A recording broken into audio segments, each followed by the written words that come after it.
Let us start for the meshing of a little complicated 2D object. Suppose we are having a square plate of 10 by 10 dimension and one is centrally placed hole having a radius of 2.5. If we are having this particular kind of a geometry, so what will be the trouble to go for the mesh along this particularly? So let us minimize it. Let us start our modeling first.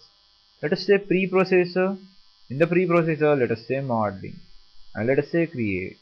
In the create, let us say create for the areas with the help of rectangles. Rectangle having a center and corner approach. And let us say 10 by 10 in the width and height. It's a square plate and say OK. Once we are having our plate, now let us create a circle. Let us say solid circle with the help of radius of 2.5 and just say OK. Now I need to subtract that one. So let us come out of your create and let us say operate. In the operate, let us say booleans, and in the booleans, let us say subtract. Subtract for your areas. So let us enter for the bigger area or the base area first. Let us say OK and again say OK. Again select it. Let us say previous or next. Just say previous, OK, and again say OK. Once we are saying OK, now we can see that particular smaller section is removed from the center of that particular plate. Now suppose we are supposed to go for the meshing of this particularly, so let us check it in a line plots. Plot your lines and let us check your weave. Now it appears to be a little complicated profile, although if we are going for the meshing of this particular kind of a profile with the help of plane 42, so let us add for the element type, let us say add, say OK, and let us enter for 42 over here and say OK by enter with a keyboard, otherwise with a mouse, and let us close it. After that, let us say meshing. In the meshing, we need to go for the size control first. The minimum length of this particular geometry. So let us measure it. Let us come out of the operate and let us say check your geometry. In the check geometry, measure the distance of these 2 points. A straight line distance in between these two is approximately 3.5. So once we are having a distance for these two, now I need to set our size of that particular element. So say size control, manual size, size for the area, let us say picked area, let us select and say OK. We are going to set 3.5 over here. So I'm going to set over here as a 0.5 of our element edge length and just say OK. Once we are setting our size controls, let us go for the mesh. Mesh for the area for free options. Let us select that particular plate and just say OK.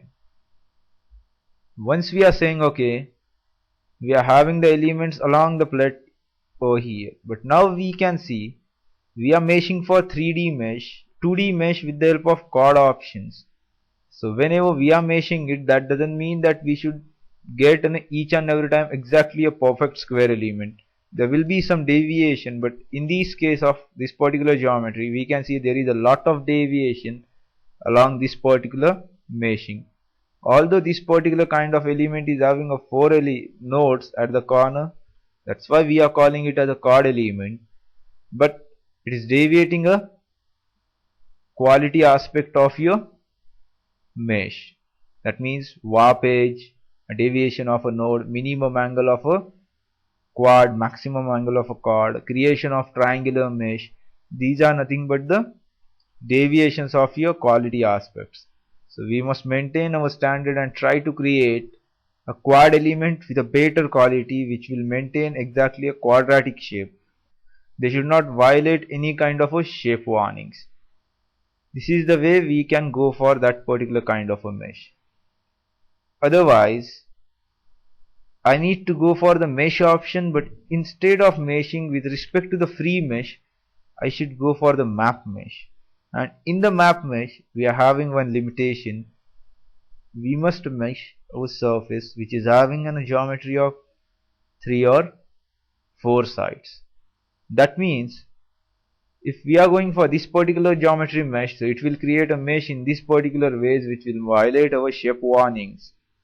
That means we need to make our geometry according to the limitation of 3 or 4 sides of that particularly. So let us divide our geometry in number of options. In a vertical, exactly from the circular centers. Just divide it in this way. Now still again it will create a problem. This will be having an area 1. This is your area 2, area 3 and area 4. But this particular area is having line number 1, line number 2, line number 3, line number 4 and line number 5. The basic requirement is that particular area must be having 3 or 4 sides. So let us divide it again. From this particular center again we are going to divide in this way. Now it is area number 1, area number 2, area number 3. This is your area number 1. So now line number 1, line number 2, line number 3 and line number 4. So all the areas are maintaining separate 4 lines instead of maintaining more than that one. It is having a limitation. Area must have 3 or 4 sides. So let us divide your geometry in that particular ways. Let us say OK and just select in these ways. So we are going to divide our geometry over here in vertical and horizontal ways to simplify it and to maintain our quadratic elements. So let us go for that particular kind of a meshing over here. So let us clear our mesh first. Let us say meshing. Let us say clear. Clear our area mesh. Let us say select. Say OK. Let us plot our geometry back. Now how to go for the divisions and how to use our map mesh options, we are going to see it in our next file.